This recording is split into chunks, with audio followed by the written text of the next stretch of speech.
Hello, hi, my name is Henry Churniavsky, and welcome to my show, With All Due Respect. This is part one of 3 shows that I'm doing online. Part one is the early years.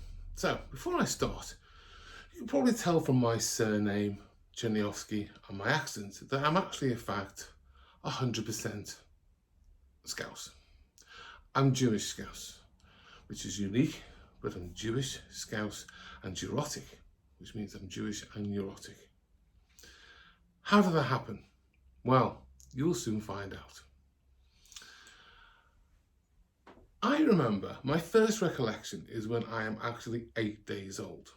I'm 8 days old, and my father has found a new use for his cigar cutter. He's also invited all his family, all his friends, around to our house for a party. This party is my circumcision. Now, some of you will say, there's no way at 8 days old you can remember anything.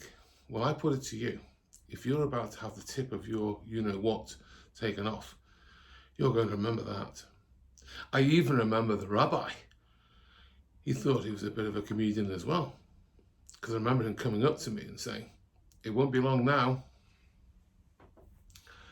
So my dad started me being neurotic, but my mother, my 86-year-old adorable mother, has a lot to answer for. When I was young, I had a nickname. It was Fat Bastard. I told you, mothers have got a lot to answer for, especially mine. But the thing was, I really blame her because she used to feed me 3 crushed Farley's rusks. Remember Farley's rusks? Crushed in a bottle, full fat milk, heated up. It was so thick, she had to cut the teat off for anything to get out. And she'd give that to me 3 times a day, in between meals. So this physique started because of her.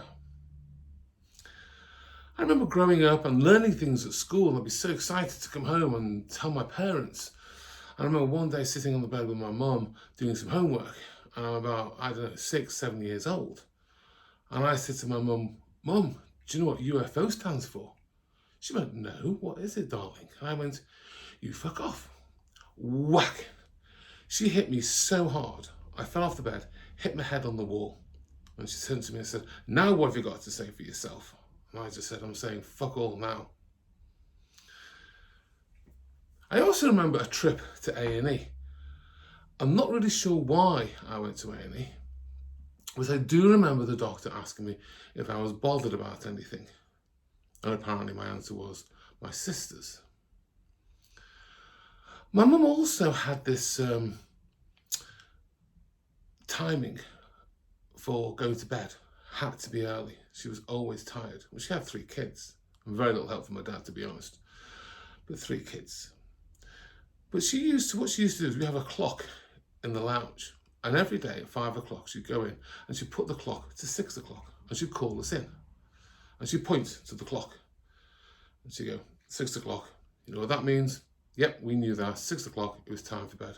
I mean, even in winter, it was still light at 5 o'clock. I think I was probably about 18 before I saw the 6 o'clock news. She would put us to bed at 5 o'clock, come down, put the clock back to the right time, wash up, and be in bed at 6. Just always going to bed early. But she was always very strict, and she wouldn't tolerate me or my sisters misbehaving. She was very strict. I mean, she'd say things like, are you misbehaving because you want to kill me? I mean, there was one occasion where she said, you, yes, you, come here, yes, you, come here. Now, take this knife out of my back and plunge it into my heart, because that's what you want to do, don't you? I mean, if she was really angry, she'd turn to us and say, you know, I gave birth to you. I was at 25 hours in labour with no painkillers just for you. I brought you into this world. I can take you out. I'm only 3 years old. That's how strict she was. And my dad still doesn't get away scot-free, to be honest. There's a story which is true. I was 6 years old, and my sisters had the fortunate to be going on holiday with my mum and my grandparents. Now, I do not know why I was left with my dad. My dad couldn't really be trusted with anyone except himself, to be perfectly honest. But yes, I was with my dad. And he says, son, we're going to have a great weekend. We're going to London. This is a Thursday night. I thought, this is fantastic. Thursday night, we're going to London. He said, yes, now, I want you to pack 2 cases. Remember, I'm going down to London. We're going down to London. I'm going to play bridge. But I want you to pack the clothes for us. Pack for us. He's asked a 6-year-old. So I pack, fill the cases. Next morning, my dad picks up the cases, says, oh, these are heavy, takes them downstairs, put them into the car, and we drive to London. We get to the hotel. He carries these 2 cases up to the room, opens them up, and it's full of bridge books, because my dad has said he's playing bridge, so I fill both cases with bridge books. Now, ladies and gentlemen, I'm going back quite a while now, and in those days, shops didn't open at weekends. They closed on Friday afternoon, didn't reopen until Monday morning. So my dad and I had to stay in the same clothes for 3 days. Who trusts a 6-year-old to pack cases? My old man. But back to my mum. She is the main reason why I am neurotic, even today. I would ring her and she'd say, I'd go, hi mum, how are you? She'd say, who is this? I said, oh, for God's sake, mum, it's your son. She said, it can't be, he never rings. Guilt 1. I said, mum, forget that, how are you? She said, do you know what? I haven't eaten for 4 days. I said, why haven't you eaten? She said, I didn't want to have my mouth full in case you phone me. Guilt 2. We decided to get her an answer phone quite a while away now, and she set it up herself. And when I tried to ring her the next day, it clicked onto the answer phone, and it said, please press 1 if you're a salesman. Please press 2 if you're a friend. Please press 3 and call 999 if you're my son, because he never rings. That is what she'd put on the answer phone. But my mum, she was insistent that I went to public school. I know. And I hated it. The reason why she insisted was that, in her words, was even if he is a thicko, at least he'll have manners. And I didn't like the school. We had corporal punishment for when we were in detention. I mean, to be honest, we were quite lucky when I joined, because the year before I joined, they had capital punishment if you were bad. But my school was one of the reasons, my most embarrassing moment ever. Let me explain.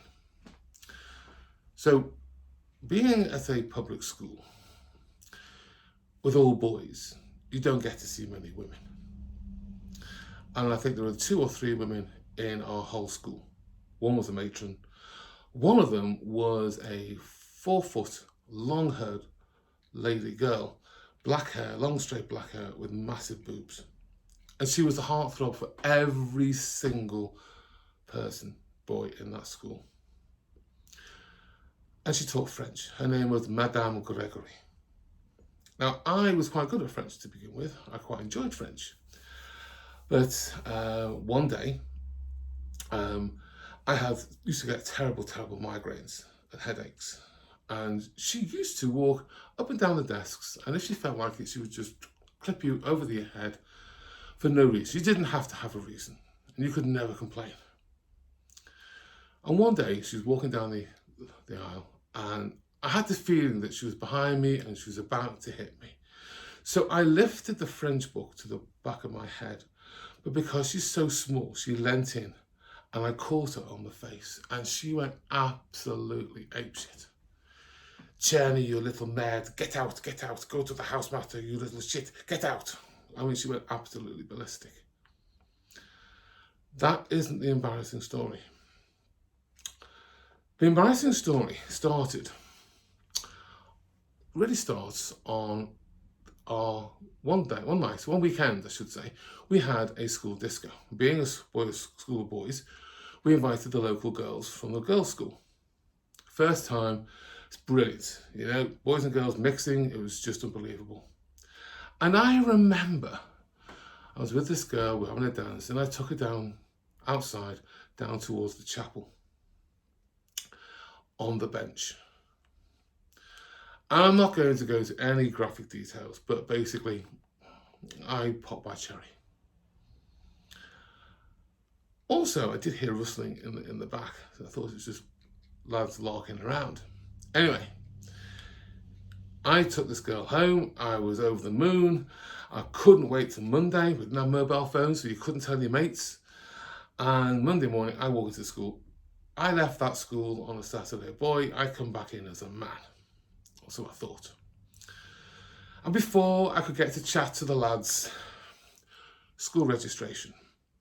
Now, our form teacher at that time, yes, you probably guessed it was Madame Gregory, who now didn't really have a lot of time for me.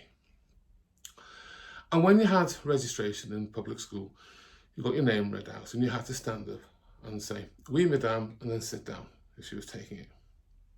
So it would go, Abbott get up, "Oui, madame," sit down. Bernard gets up, "Oui, madame," sits down. Churny, I get up, "Oui, madame." Monsignor Churny, I understand you've been practicing your biology at the weekend. That is my most embarrassing moment. Please join me on number 2 and 3. And at the end of number 3, I'll tell you a little bit about a comedy charity that I'm using and doing called Laugh for Life for mental health for youngsters. Ladies and gentlemen, I hope you enjoyed the first show. I look forward to seeing you all very soon. Thank you.